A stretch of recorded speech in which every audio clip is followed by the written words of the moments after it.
आपने फिल्मों में देखा होगा, डकैती कहीं होती है और मास्टरमाइंड कहीं और बैठा होता है और पैसे किसी तीसरे देश में पहुंच जाते हैं। लेकिन अब ऐसा ही एक खेल मोबाइल सिम कार्ड के जरिए खेला जा रहा है। सिम भारत का, नंबर भारत का, केवाईसी भारत की, लेकिन कॉल आ रही है कंबोडिया से और उस कॉल के बाद किसी की जिंदगी भर की कमाई गायब हो जाती है। प्रवर्तन निदेशालय यानी ईडी की जांच में एक ऐसा ही इंटरनेशनल साइबर सिंडिकेट सामने आया है। एजेंसी का दावा है कि हजारों भारतीय सिम कार्ड फर्जी तरीके से एक्टिवेट करके कंबोडिया भेजे गए और वहीं बैठकर भारतीयों को करोड़ों रुपए का चूना लगाया गया। सबसे दिलचस्प बात यह कि इस पूरी कहानी में ना कोई हाईटेक हैकर है, ना कोई हॉलीवुड जैसी लैब। इस कहानी का विलन है एक साधारण सा सिम कार्ड। तो आखिर ये पूरा खेल चलता कैसे था, आइए शुरू से समझते हैं। कहानी शुरू होती है राजस्थान के जोधपुर से। जोधपुर साइबर पुलिस स्टेशन में कुछ सिम विक्रेताओं के खिलाफ एफआईआर दर्ज होती है। आरोप था भारतीय सिम कार्डों को धोखाधड़ी से एक्टिवेट करके एक मलेशियाई नागरिक तक पहुंचाया जा रहा है। मामले में मनी लॉन्ड्रिंग का एंगल सामने आता है और जांच ईडी तक पहुंच जाती है।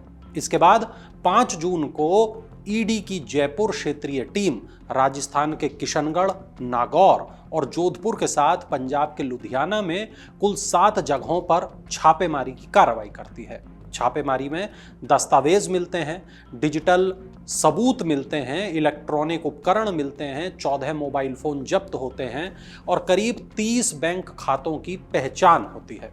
लेकिन असली झटका तो इसके बाद लगता है। ईडी करीब 2.3 लाख यानी 2,30,000 संदिग्ध मोबाइल नंबरों का विश्लेषण करती है, जांच करती है और इस जांच में पता चलता है कि लगभग 36,000 भारतीय सिम कार्ड कंबोडिया में सक्रिय हैं। सोचिए, जिस नंबर को आपने शायद किसी दुकान से खरीदा होगा, जिसका केवाईसी भारत में हुआ होगा, वो हजारों किलोमीटर दूर किसी दूसरे देश में इस्तेमाल हो रहा है। और सिर्फ इतना ही नहीं, इन 36,000 में से करीब 5,300 सिम कार्ड ऐसे मिले हैं जिनका इस्तेमाल भारत में साइबर फ्रॉड के मामलों में किया गया। जांच एजेंसी का यह कहना है कि इन्हीं नंबरों के जरिए सैकड़ों करोड़, जी हां, सैकड़ों करोड़ रुपए की ठगी हुई। लेकिन ये सिम कार्ड कंबोडिया तक पहुंचे कैसे? यहीं इस कहानी का सबसे खतरनाक हिस्सा शुरू होता है। ईडी के मुताबिक कुछ सिम विक्रेताओं के पास एयरटेल, जियो और वीआई जैसी टेलीकॉम कंपनियों की पॉइंट ऑफ सेल यानी पीओएस आईडी थी। यही आईडी सिम एक्टिवेट करने के लिए इस्तेमाल होती है और आरोप है कि आरोपी इसी सिस्टम का गलत इस्तेमाल कर रहे थे। वो कम पढ़े लिखे, कम जागरूक लोगों को नया सिम लेने, नंबर पोर्ट कराने के बहाने बुलाते थे।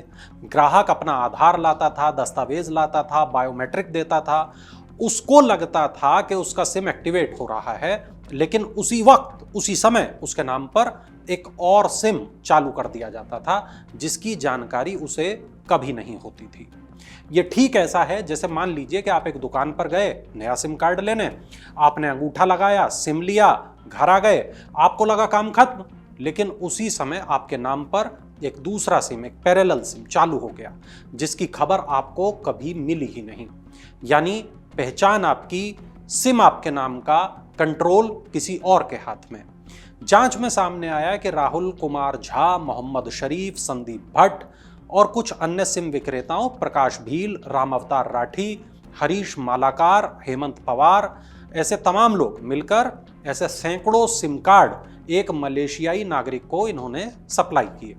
इन लोगों को कमीशन मिला, सिम विदेश गया और इसके बाद शुरू हुआ साइबर ठगी का कारोबार।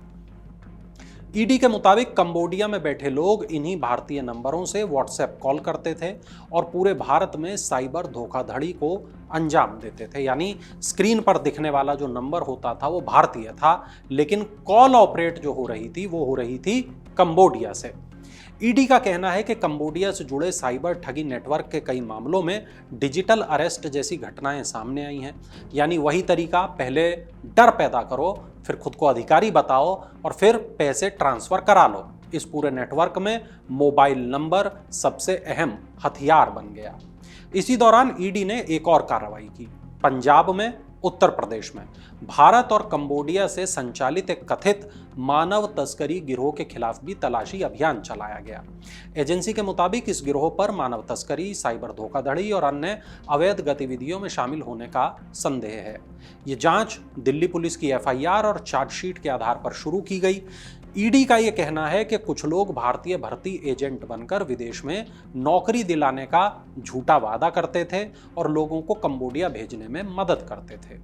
अब इस पूरी कहानी का सबसे बड़ा सवाल, क्या साइबर अपराध सिर्फ मोबाइल और इंटरनेट की समस्या है या फिर ये हमारी पहचान की सुरक्षा का सवाल बन चुका है? क्योंकि यहाँ चोरी पैसे की नहीं है, यहाँ चोरी पहले पहचान की है। पैसा बाद में चोरी हुआ। एक अतिरिक्त सिम कार्ड निकाला गया, वो विदेश पहुंचा और फिर उसी नंबर से भारतीयों को ठगा गया। यानी अपराधी ने आपका बैंक अकाउंट नहीं चुराया, आपकी डिजिटल पहचान का इस्तेमाल किया। फिलहाल ईडी की जांच जारी है, मनी ट्रेल खंगाली जा रही है, बैंक खातों की जांच हो रही है, डिजिटल सबूतों का विश्लेषण किया जा रहा है और हो सकता है आने वाले दिनों में इस नेटवर्क की और परतें खुलें। लेकिन इस पूरे मामले ने एक बात साफ कर दी है, आज की दुनिया में सिर्फ आपका आधार नंबर या बैंक अकाउंट ही संवेदनशील नहीं है, आपका मोबाइल नंबर भी उतना ही कीमती है, क्योंकि एक गलत हाथ में पहुंचा एक भारतीय सिम कार्ड हजारों किलोमीटर दूर बैठकर करोड़ों रुपए की साइबर ठगी का सबसे भरोसेमंद हथियार बन सकता है। यह कहा जा सकता है कि पहले पहचान पत्र चोरी होते थे और अब पहचान चोरी हो रही है। और डिजिटल दुनिया में आपकी पहचान अगर किसी दूसरे के हाथ चली गई तो अगला फोन किसी और को नहीं, शायद आपको भी आ सकता है। आपके राज्य की खबरें, आपके शहर की खबरें सबसे पहले जानने के लिए देखते रहें अमर उजाला। चैनल को सब्सक्राइब जरूर कर लें और पाएं हर अपडेट।